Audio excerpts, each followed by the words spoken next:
প্রশাসন কবে শিক্ষা নেবে? এটা প্রশাসনের শুধু অপদার্থতা নয়, ব্যর্থতা নয়, আমি বলবো যে একটা গা উদাসীন ভাব। হাইকোর্ট একটা এত অ্যালার্ট, একটা এত সিকিউরিটির জায়গা, প্রতিটা গেটে পুলিশ স্ক্যানার, সেখানে ভেতরের মানুষ আগুন থেকে কি আদৌ সেফটি? আমি তো অবাক হয়ে যাচ্ছি, হাইকোর্টে কোনো প্রপার অগ্নি নির্বাপক ব্যবস্থা নেই। মুখ্যমন্ত্রী থেকে শুরু করে প্রত্যেকে গদগদ হয়ে সমস্ত মিটিং মিছিলে বলে থাকেন, কিন্তু আজকে দেখুন এই সাধারণ মানুষের কি অবস্থা। যখন তাদেরকে পারমিশনগুলো দেওয়া হচ্ছে, এগুলো কি আদৌ চেক করা হচ্ছে না পয়সার বিনিময়ে সমস্ত কিছু কিনে নেওয়া হচ্ছে? আসলে সরকার কি ভাবে যে এক জায়গায় তো বারবার হয় না, যেখানে হচ্ছে সেই জায়গাটা সেফটি সিকিউরিটি করব, বাকি জায়গাগুলো আর দেখার দরকার নেই। মানে আপনি বলতে চাইছেন যে এ রাজ্যে দমকল এবং দমকল বিভাগের মন্ত্রীরা তারা নাকে তেল দিয়ে ঘুমোচ্ছে? একদমই একদমই। আমি আপনাকে আরো বলছি, কলকাতা কর্পোরেশনের মধ্যে ফায়ার সিস্টেম ঠিক নেই। মন্ত্রীদের কাজ কি? তৃণমূলের মন্ত্রীদের কাজ হচ্ছে তৃণমূল সুপ্রিমোকে তোয়াজ করা এবং দলের হয়ে ভালো ভালো কথা বলা। প্রশাসন কবে শিক্ষা নেবে? 2011 সালে সেই আমরি, তারপরে Nandaram Market, Stephen Court, Subhash Market, একের পর এক অগ্নিকাণ্ড, মানুষের মৃত্যু। বড়বাজার মহাত্মা গান্ধী রোডে সেখানেও অগ্নিকাণ্ড, আনন্দপুর সেখানেও অগ্নিকাণ্ড, একের পর এক অগ্নিকাণ্ড, যেখানে মানুষের মৃত্যুর মতো ঘটনা ঘটে যাচ্ছে। কিন্তু তারপরেও দমকল তারা কি করছেন? প্রশ্ন উঠছে ফায়ার সেফটি সিকিউরিটি নিয়ে। যে সমস্ত জায়গায় অগ্নিকাণ্ডের ঘটনা ঘটছে, সেখানে প্রশ্নের মুখে এসে দাঁড়াচ্ছে ফায়ার সেফটি। এবং এই মুহূর্তে রাজ্যের এই ঘটনার পরিপ্রেক্ষিতে একটা অস্থিরতা পরিস্থিতি। ইতিমধ্যেই রাজনীতির ময়দানে নেমে পড়েছে রাজনৈতিক কারবারিরা, কিন্তু প্রাণ গেল কার? সাধারণ মানুষের। এ বিষয় নিয়ে কথা বলবো। আমার সাথে রয়েছে কলকাতা হাইকোর্টের বিশিষ্ট আইনজীবী শ্রমিক বাগচি, তার সাথে কথা বলে। শ্রমিক, এই যে বারবার শহরে অগ্নিকাণ্ডের ঘটনা ঘটছে, তোমার কি মনে হয় প্রশাসন যদি সঠিকভাবে নজরদারি করতো, তাহলে হয়তো এতগুলো মানুষের মৃত্যু হতো না? 100 বার। এটা প্রশাসনের শুধু অপদার্থতা নয়, ব্যর্থতা নয়, আমি বলবো যে একটা গা উদাসীন ভাব, যে একটা দুটো ঘটনা কিছু হবে না, মানে এরকম একটা বিষয়। যখন আপনার ওই লাস্ট ঘটনাটা হলো, অত বড় আগুনটা লাগলো বড়বাজারে, তখনও প্রশাসন সতর্ক হয়নি, দমকল ডিপার্টমেন্ট তখনও সতর্ক হয়নি। তাহলে অন্তত আমার মনে হয় এই আনন্দপুরের ঘটনা দেখতে হতো না। এত অব্যবস্থা। আপনি কলকাতা শহরের, আমি অন্যান্য জায়গা ছেড়ে দিলাম, আমরা এই যে হাইকোর্টের বুকে দাঁড়িয়ে আছি, আমি এই গ্রাউন্ড ফ্লোরে, হাইকোর্টের যে গ্রাউন্ড ফ্লোর, এতগুলো দপ্তর রয়েছে, এখানে আপনার হচ্ছে কমিশনারের রুম রয়েছে, রেজিস্ট্রার বসে, এবং হচ্ছে যে আরও অরিজিনাল সাইডের রুম রয়েছে, ফাইলিং ডিপার্টমেন্ট রয়েছে। আমি কোথাও অগ্নি নির্বাপন সঠিক ব্যবস্থাই দেখতে পাই না। অথচ যে কোনো সরকারি দপ্তরে এটা কিন্তু একটা মাস্ট জিনিস যে এখানে অগ্নি নির্বাপন ব্যবস্থা থাকবে। শুধু ব্যবস্থা নয়, আপ টু ডেট ব্যবস্থা থাকবে। আমি আপনাকে আজকের ঘটনা বলছি। আজকে আমরা ওইখানটায় গেটের সামনেটা দাঁড়িয়েছিলাম, হঠাৎ করে সেখানে দেখছি প্রচণ্ড আওয়াজ। আমি গেলাম, মানে সামনে দেখছি একটা বড় মিটার বক্স, সেখান দিয়ে ধোঁয়া বেরোচ্ছে। আমি ওখানে পিডাব্লিউডির যারা লোকজন থাকে তাদেরকে ডাকলাম, তা অফিস থেকেও লোকজন এলো, তারা এসে বললো হ্যাঁ একটা হঠাৎ করে শর্ট সার্কিট হয়ে গেছে, আপনি বলেছেন, যাক ভালো হয়েছে, আমরা সব অফ করে দিচ্ছি।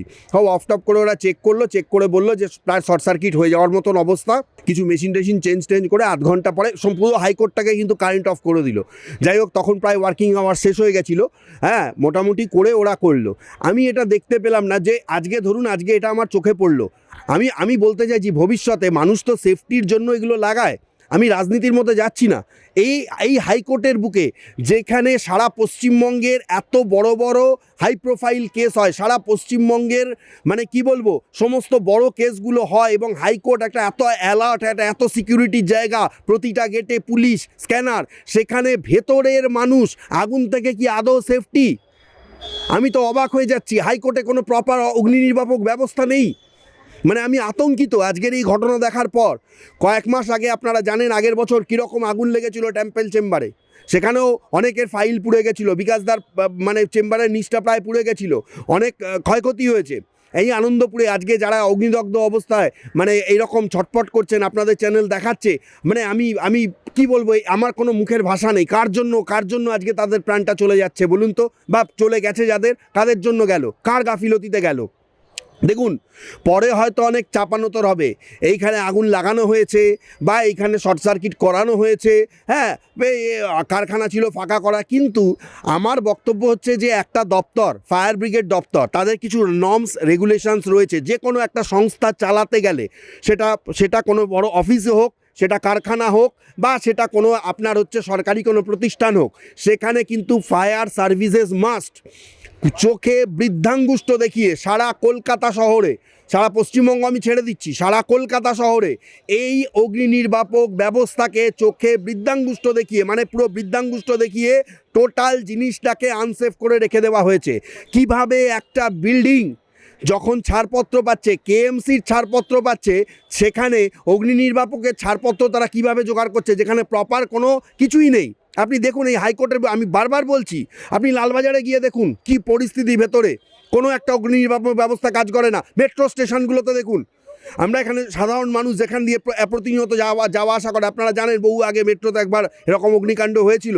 দেখুন, কোথাও হোক বা না হোক, সেফটি সিকিউরিটির যে মেশিনগুলো সেগুলো চেক করানো উচিত, সেগুলো সমস্ত কিছু দেখা উচিত, সেখানে লোকজন রাখা উচিত। আমরা দেখতে পাচ্ছি যে সব কিছুতেই একটা উদাসীনতা এই সরকারের। কেন সাধারণ মানুষের জন্য এই পরিষেবাগুলো তো সাধারণ মানুষের জন্য, তাহলে সাধারণ মানুষের কাছ থেকে তোমরা ভোট নেবে বা সাধারণ মানুষের জন্য তোমরা এত কিছু করছো, তোমরা মানে মুখ্যমন্ত্রী থেকে শুরু করে প্রত্যেকে গদগদ হয়ে সমস্ত মিটিং মিছিলে বলে থাকেন, কিন্তু আজকে দেখুন এই সাধারণ মানুষের কি অবস্থা। যখন একটা ঘটনা ঘটে যাচ্ছে তখন এই সাধারণ মানুষের পাশে দাঁড়ানোর মতো লোক নেই। দমকল অর্ধেক মেশিন চলে না, অর্ধেক জায়গায় বলছে আমাদের এখন জল ভরতে পারছি না, আপনাদের ওখানে কোথাও জলের ব্যবস্থা আছে তাহলে আমরা আসছি ওখান থেকে জল ভরে দেবো। ল্যাডার ঠিকমতো কাজ করে না অর্ধেক ডিপার্টমেন্টে। তারপরে আরও ব্যাপার হচ্ছে দমকল, তারা বলছে আমরা স্টাফ নেই, আমরা কি করে চালাবো। এরকম যদি পরিস্থিতি হয় তাহলে মানুষের পাশে এসে কারা দাঁড়াবে? সবই তো ঢক্কানিনাদ মনে হচ্ছে। তাহলে কোথাও কি আপনার মনে হচ্ছে যে কলকাতাটা আদতে একটা জ্যোতির্গৃহে পরিণত হয়েছে? হ্যাঁ অবশ্যই, বাজারগুলো দেখুন না, বাজারগুলোর আপনি পরিস্থিতি দেখুন না, যে কোনো মুহূর্তে বাজারগুলো ফ্লেমেবল ইনফ্লেমেবল অনেক ধরনের আর্টিকেলস থাকে। বাজারগুলোতে যদি কোনো আগুন লেগে যায়, কোনো কিছু হয়, সেখান থেকে বাঁচার কি রাস্তা রয়েছে? আদৌ কোনো রাস্তা আছে কি? আমাদের গড়িয়ার ওখানে বাজারে একবার আগুন লেগেছিল, বহু দোকান ক্ষয়ক্ষতি হয়ে গেছে, প্রায় বছর চারেক আগের ঘটনা বলছি। ফায়ার ব্রিগেড রাত্রির বেলা হয়েছে, ফায়ার ব্রিগেড 2 ঘন্টা পরে এসে পৌঁছেছে। আমি এটাই বলতে চাইছি যে এরকম ঘটনা কেন ঘটবে। সেদিন কয়েকদিন আগের সপ্তাহে আমি দেখলাম একটা ফ্ল্যাটে আগুন লেগেছে, আমি যাচ্ছিলাম ওইখান দিয়ে নেতাজি ওই কুদঘাটের ওখান থেকে, তারা আগুন করে চিৎকার করছে। আমি প্রায় ওখানে 15-20 মিনিট দাঁড়িয়ে দমকলকে ফোন করা হচ্ছে, দমকল বলছে এখানে এত সরু গলি ঢোকা যাচ্ছে না। তাহলে আমার বক্তব্য হচ্ছে যে কোথাও ধরুন একটা বহুতল হয়েছে, সেখানে আদৌ দমকলের গাড়িটা ঢুকতে পারবে কিনা, বা সেখান দিয়ে অ্যাক্সেস করে এসে সাধারণ মানুষকে বাঁচানোর মতো পরিস্থিতি তৈরি হবে কিনা। যখন তাদেরকে পারমিশনগুলো দেওয়া হচ্ছে, এগুলো কি আদৌ চেক করা হচ্ছে, না পয়সার বিনিময়ে সমস্ত কিছু মানে কিনে নেওয়া হচ্ছে? সাধারণ মানুষ যখন প্রবলেমে পড়ছেন তখন কিন্তু তাদের পাশে দাঁড়ানোর কোনো লোক নেই। যে ঘটনা আজকে আনন্দপুর প্রত্যক্ষ করলো, এবং কয়েক মাস আগে যে ঘটনা আগের বছর আমরা প্রত্যক্ষ করেছি বড়বাজারে অত বড় অগ্নিকাণ্ডের মাধ্যমে। এটা কদিন আগে খিদিরপুরেও তো একটা বড় অগ্নিকাণ্ড, হ্যাঁ খিদিরপুরেও হয়েছে, তার আগে পাকসার কাছে হয়েছে, তার আগে আপনার পাটুলিতে হয়েছে। এরকম ঘটনা ঘটতেই চলেছে। আসলে সরকার কি ভাবে যে এক জায়গায় তো বারবার হয় না, যেখানে হচ্ছে সেই জায়গাটা সেফটি সিকিউরিটি করব, বাকি জায়গাগুলো আর দেখার দরকার নেই। তাদের জন্য এই উদাসীনতা। কেন স্ট্রিক্ট লটাকে ফলো করা হয় না, নাকি সব কিছুই পয়সা দিয়ে কেনা হয়ে যায় বলে তারাও এতটা উদাসীন? আমি বক্তব্য এইটাই বলতে চাইছি যে যেখানে এই সরকারের বড় বড় দপ্তর এই কলকাতা শহরে, আপনি জানতো খাদ্য ভবনে, আপনি জানতো কনজিউমার ভবনে কীরকম অবস্থা হয়ে আছে, আপনি গিয়ে দেখুন, অন্যান্য সরকারি অফিসগুলো দেখুন। তার মানে আপনি বলতে চাইছেন যে এ রাজ্যের দমকল এবং দমকল বিভাগের মন্ত্রীরা তারা নাকে তেল দিয়ে ঘুমোচ্ছে? একদমই। আমি আপনাকে আরও বলছি, কলকাতা কর্পোরেশনের মধ্যে ফায়ার সিস্টেম ঠিক নেই। কলকাতা কর্পোরেশনের ওই বিল্ডিংয়ে যদি কখনো আগুন লাগে বা এরকম কোনো পরিস্থিতি হয়, ওই বিল্ডিংয়ের অবস্থা খারাপ হয়ে যাবে। আমি বলছি না কোনো প্রাণহানি কী হতে পারে, কিন্তু কলকাতা আপনি গিয়ে দেখুন, একদমই নাকে তেল দিয়ে ঘুমাচ্ছে এবং সরকারি দপ্তরগুলোর প্রতি অত্যন্ত উদাসীনতা। কলকাতা হাইকোর্টে ফায়ার সিস্টেম ঠিক নেই, কোথায় ফায়ার সিস্টেম চেকিং হয় ঠিক মতন, আদৌ দমকলে সে চেকিং করে কি না আমরা কেউ জানি না। কিছু যদি হয়ে যায়, আজকে যেরকম ঘটনা আমাদের চোখের সামনে পড়ে গেছে, যদি এটা আরও কিছু হতো, যদি আরও বড় কিছু হয়ে যেত, তাহলে তার দায় কে নিত? ফায়ার ব্রিগেড এসে তখন তো বলবে হাইকোর্টে ছোট জায়গা, আমরা কি করে ঢুকবো, ইত্যাদি ইত্যাদি। আমি বলতে চাইছি যে মানুষের সেফটি সিকিউরিটির জন্য যে দপ্তরগুলো রয়েছে, বিশেষ করে দমকল দপ্তর, তারা যেহেতু ইমার্জেন্সি পরিষেবার সঙ্গে যুক্ত, এই জায়গাগুলো তাদের কিন্তু মাথায় রেখে কাজ করতে হবে। এরকম প্রাণহানি যদি ঘটতে থাকে তাহলে সাধারণ মানুষ কি করবে, আর তাদের করারই বা কী আছে? কলকাতা হাইকোর্টে খুব কম করে হলেও 800 থেকে 1200 গাড়ি একের পর এক একেবারে পাশ দিয়ে হাঁটা পর্যন্ত যায় না, এত গাড়ি। যদি কোনো রকম এই রকম দুর্ঘটনা ঘটে যেখানে একটা ছোট গাড়ি তারা সুন্দর করে নিয়ে বেরিয়ে যেতে পারে না, সেখানে এতগুলো গাড়ি, এবং সেই গাড়িগুলো একটা যদি কোনো রকম দুর্ঘটনা ঘটে তাহলে কত বড় বিপদ হতে পারে। এবং শুধু তাই নয়, আরও একটা যে প্রশ্ন উঠে আসছে, এ রাজ্যের দমকল মন্ত্রী সুজিত বসু তাহলে কী করছেন? সুজিত বসু কি করছেন সেটার তো খুব ভালোভাবেই আপনারা জানেন। সুজিত বসুর একটা ফ্ল্যাশব্যাকের কথা বলি। 2021 সালে যখন বিজেপির কিছু পতাকা লাগিয়ে যে সমস্ত টোটো অটো ওই সল্টলেক অঞ্চলে চলেছিল, সেইখানে বিজেপি হেরে যাওয়ার পর তাদের টোটো অটো ভেঙে দেওয়া হয়, সেই ছেলেগুলো পালিয়ে যায়। তখন কিছু নেতাদেরকে তারা ধরে, তারা সুজিত বসুর পায়ে ধরে বলে, দাদা আমরা আর কোনোদিনও বিজেপি করব না, টোটো অটোতে লাগাবো না, আমাদেরকে এখানে আসতে দিন। সেখানে সুজিত বসু প্রত্যেক দিনই প্রেজেন্ট ছিলেন, বড় বড় কথা বলতেন। তাই এরা হচ্ছে তৃণমূলে দল বাড়ানোর জন্য রয়েছে, মানুষকে পরিষেবা দেওয়ার জন্য কি এরা আদৌ আছে? আমি এটা 2021-এর কথা বললাম কারণ আমি নিজে ঘটনাটা জানি। এরকম আমার একজন মানে সে আমার বন্ধুস্থানীয়, তার এরকম হয়েছিল ঘটনা। পরবর্তীকালে ওই প্রসেসে তাকেও যেতে হয়েছিল, বাধ্য করা হয়েছিল। তো সুজিত বসু গেছেন অবশ্যই 2.5 ঘন্টা পরে গেছেন। আনন্দপুরে আমরা দেখেছি, আপনাদের চ্যানেলই দেখিয়েছে, 2.5 ঘন্টা পরে তিনি বলছেন হ্যাঁ দমকল কাজ করেছে, দমকল এই করেছে। আচ্ছা, সুজিত বসু যান বা না যান, আমি বলতে চাইছি যে মন্ত্রী গেলে তবে কাজ হবে, বা মন্ত্রী আশ্বাস দিলে তবে কাজ হবে। আমি বলতে চাইছি তাহলে মুখ্যমন্ত্রী তাহলে এই যে 6 মাস আগে বড়বাজারে যে আগুন লেগেছিল সেখানে এসে বলেছিলেন তিনি যে কোথাও আর বড় আগুন লাগবে না, দমকল মন্ত্রী ব্যবস্থা নিচ্ছে, দমকল department, government of West Bengal এবং কলকাতা কর্পোরেশন, কলকাতা পুলিশ সবাই একযোগে কাজ করবে। তাহলে মুখ্যমন্ত্রী মিথ্যা কথা বলেছিলেন? উনি সব জায়গাতেই মিথ্যা কথা বলেন, তাহলে তার প্রতিশ্রুতির কোনো দাম নেই। দেখুন, মন্ত্রীদের কাজ কি? তৃণমূলের মন্ত্রীদের কাজ হচ্ছে তৃণমূল সুপ্রিমোকে তোয়াজ করা এবং দলের হয়ে ভালো ভালো কথা বলা। কারণ সুজিত বোস নিজেও জানেন যে তার পোস্টের কোনো দাম নেই। সবাই জানে তৃণমূলে একটাই পোস্ট, নিজের পোস্ট রাখার জন্য তেলমারা কাজ করা ছাড়া আর তার কোনো কাজ নেই। সাধারণ মানুষ মরল কি বাঁচলো, মন্ত্রী তার নিয়ে কোনো চিন্তা নেই। তার মানে বলছেন যে মুখ্যমন্ত্রীর সেই কথা, তাহলে সেই কথা কি তাহলে রাখলো না? না, রাখলো না কি? রাখলো না, অবশ্যই রাখলো না। শুধু তাই নয়, দমকলের খোল নলচে যে বদলানো উচিত, দমকলের যে আরও অত্যাধুনিক ইঞ্জিন প্রয়োজন, দমকলের যে মানে আরও সিস্টেমেটিক কাজের প্রয়োজন, সেটা কিন্তু দমকল ডিপার্টমেন্ট জানে। কিন্তু তারপরেও কেন এই ধরনের অগ্নিকাণ্ড আমরা দেখছি? কেন দমকল ডিপার্টমেন্ট ব্যবস্থা নিতে পারছে না? মন্ত্রী কেন সেই টেন্ডারের মাধ্যমে নতুন নতুন মেশিন কেন মানে আগুন নেভানোর তিনি কেন করতে পারছেন না সাধারণ মানুষের জন্য? এই প্রশ্ন তো উঠবেই। মুখ্যমন্ত্রী কেন নিরাপত্তা দেওয়ার কথা বলেও আজকে আনন্দপুরে এত লোক মারা গেল? এই প্রশ্ন তো উঠবেই, সবাই তো প্রশ্ন করবে। আমি আপনাকে বলছি, সরকারি দপ্তরগুলোর অগ্নি নির্বাপন ব্যবস্থা এত খারাপ কেন? এই প্রশ্ন যদি দমকলের কাছে তোলা হয়, দমকল মন্ত্রী আদৌ কি কোনো জবাব রয়েছে? কারণ তিনি, আমার তো মনে হয় না যে এই সব ব্যাপারে তিনি কোনো পর্যবেক্ষণ করেন বা এই সব ব্যাপারে তার কোনো মতামত রয়েছে। ওই যেভাবে চলে আসছে সেভাবেই চলে আসছে, কিছু অফিসাররা যায়, তারাই সব কিছু দেখে। উনি শুধু মন্ত্রী, নামেই মন্ত্রী। আদৌ কি কাজ হয়, কি হয় বা না হয়, বা কি প্রয়োজন না প্রয়োজন আদৌ উনি জানেন বলে আমার মনে হয় না। এই দলে তৃণমূল ভালো করলে, দিদির পাশে থাকলে মন্ত্রী হওয়া যায়, এই প্রমাণটা তিনি আরও একবার দিলেন। তাহলে তো প্রশ্ন উঠছে যে এই যে জলের যে অভাব, যে জলের অভাবের কথা বলছে, তাহলে যদি জলের অভাব যদি মেটাতে হয় তাহলে তো প্রমোটিং হবে না। কারণ এ শহরে এরকম বহু জলাশয় যেগুলো অলরেডি ভরাট হয়ে গেছে, কিছু কিছু এখনও ভরাটের জায়গায় পৌঁছচ্ছে। এ আমাদের অভিযোগ না, এ রাজ্যের বিরোধীরাই অন্তত এই কথা বলতে পারে, কারণ সাধারণ মানুষের বলার জায়গা কমে যাচ্ছে। বিরোধীরাই অভিযোগ করছে, তাহলে যদি জলাশয় ভরাট হয়ে যায় তাহলে দমকল জলটা পাবে কোথা থেকে? বৃষ্টি কি তাহলে আসবে ডাকলে?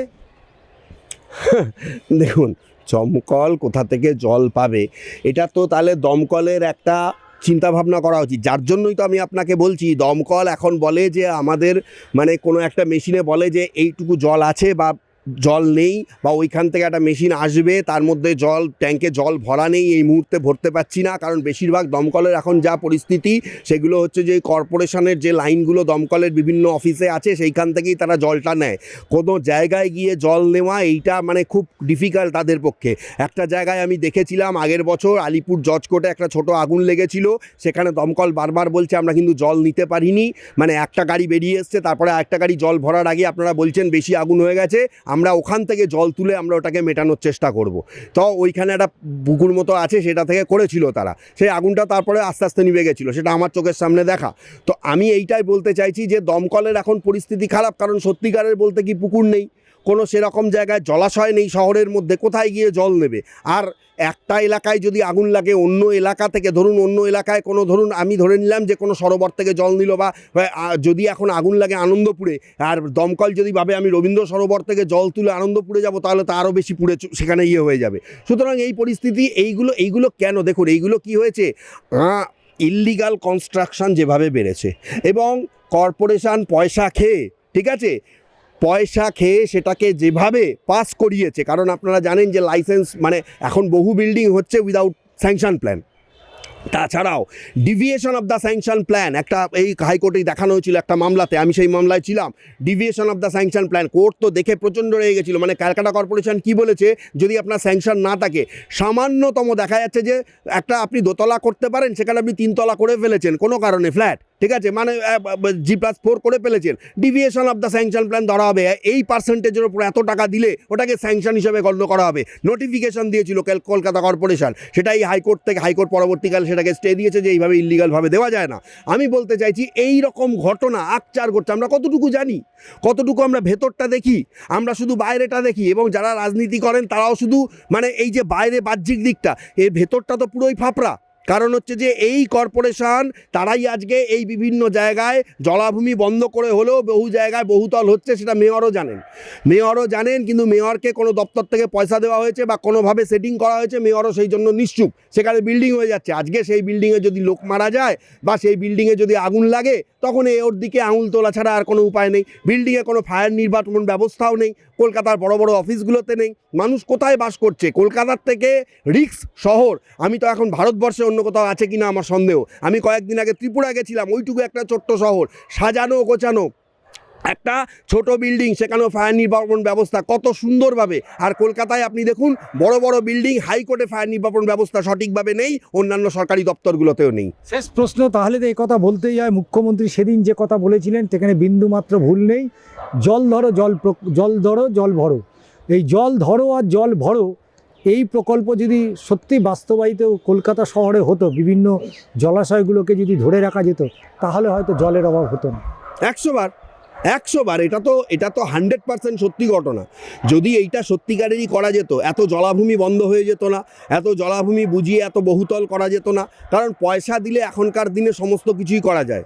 এর মধ্যে জড়িত কলকাতা কর্পোরেশন, জড়িত কিছু বিএলআরও এবং এসডিও অফিসের হচ্ছে কিছু মানে চিটিংবাজ কিছু অফিসার, যারা হচ্ছে যে নিচের দিকে কিছু অফিসার, তারা জড়িত, পয়সা দিয়ে তারা এই সমস্ত রেকর্ডগুলোকে পাল্টায়।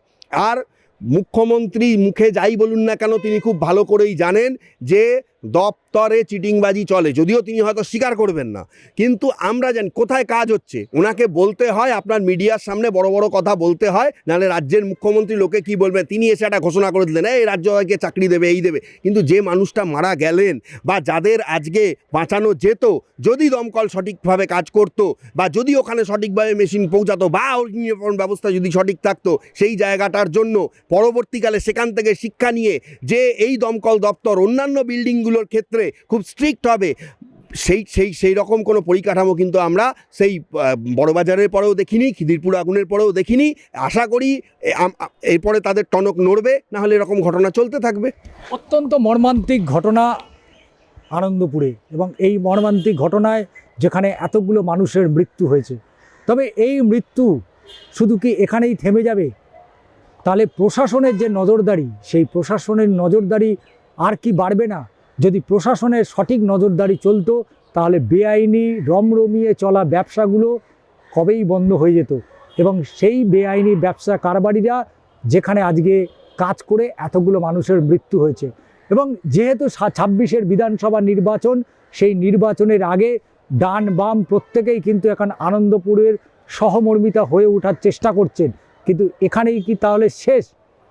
নির্বাচন মিটলেই কি তাহলে এই আন্দোলন আর কি দেখা যাবে না? এই প্রশ্নই কিন্তু এই মুহূর্তে ঘুরে বেড়াচ্ছে রাজ্য জুড়ে।